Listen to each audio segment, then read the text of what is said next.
একটা লাইটের কি পরিমাণ পাওয়ার হতে পারে সেটা এই ভিডিওটা দেখুন।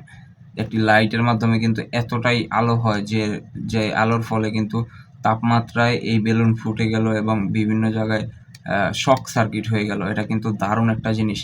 এত পাওয়ারফুল লাইট কিন্তু বাংলাদেশে এখনো আসেনি বলে আমার জানা। তো এই লাইটগুলো কিন্তু যারা জাহাজে থাকে কিংবা রাস্তাঘাট দেশ গ্রামে যায় কিংবা রাতে মাছ ধরে তাদের কিন্তু খুব দারুণ উপকার হবে।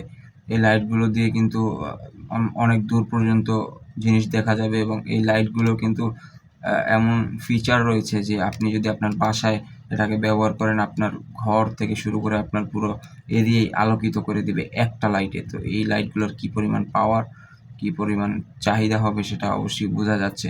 বাংলাদেশে কিন্তু এরকম লাইট অনেক দরকার। তো যারা ইম্পোর্টার রয়েছেন তারা কিন্তু আনতে পারেন এবং আপনি যদি ইলেকট্রিক্যাল দোকান হয়ে থাকে কিন্তু আপনি সেখানে সেল করতে পারেন। তো এই প্রোডাক্টটা যদি আমাদের থেকে পেতে চান তো অবশ্যই আমরা আলিবাবার লিঙ্ক কমেন্ট বক্সে দিয়ে দিব। সেখান থেকে কিন্তু আপনারা ডাইরেক্ট চায়নার থেকে আমদানি করতে পারবেন। ধন্যবাদ। আসসালামু আলাইকুম।